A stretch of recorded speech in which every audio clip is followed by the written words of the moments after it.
Hello friends, I am Prabhanjan Bhagat.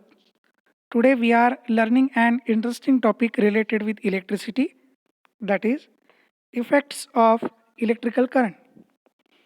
In this chapter, we are going to study various effects caused by electric current.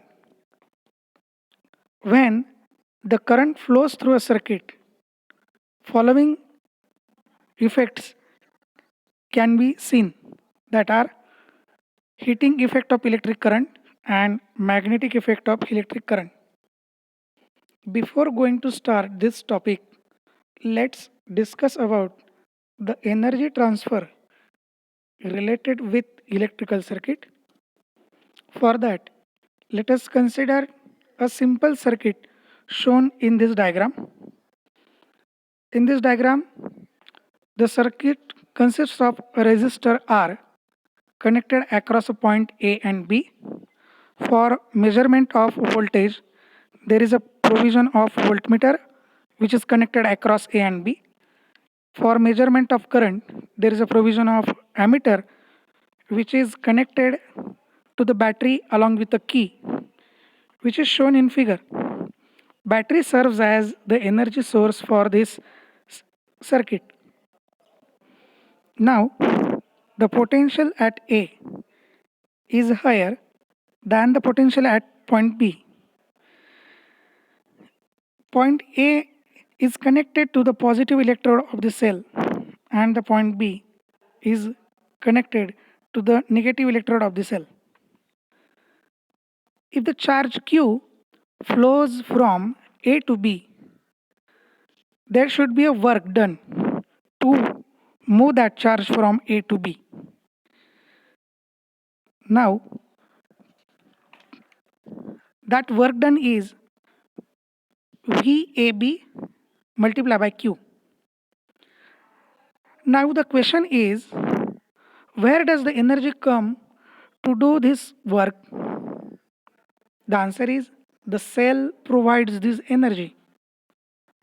That is, the cell gives the energy through the charge Q to the resistance where work VAB into Q is performed.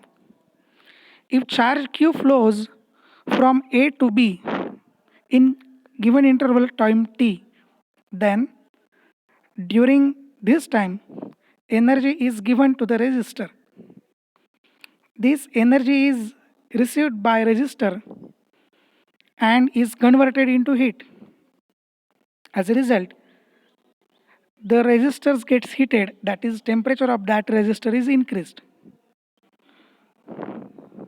To calculate this heat energy, there is a small derivation.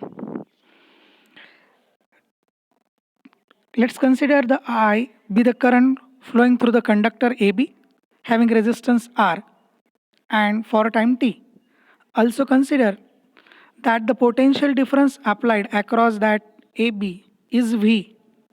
Now, total amount of work done in moving a charge Q from point A to B is W is equal to Q into V, which is we have discussed earlier. Now, we know that the current is rate of flow of charge. From this definition, we can write the expression for charge, that is Q is equal to I into T. Marks this equation as equation number 2. Also, we know that the famous law, Ohm's law, the Ohm's law can be formulated as V is equal to I into R, equation number 3. Now observe equation number 2 and 3. 2 gives the value or expression for Q and equation 3 gives the expression for voltage V. Put both the equations in equation number 1. Therefore, we can write the final equation as W is equal to I into T multiplied by I into R, which yields W is equal to I square RT. Now assuming that all the work done is converted into heat energy, we can replace symbol of work done W with that heat produced H. Therefore, final formula is H is equal to I square RT. This H is equal to I square RT is the final result of previous derivation, and this is also known as Joule's law of heating. H is equal to I square RT.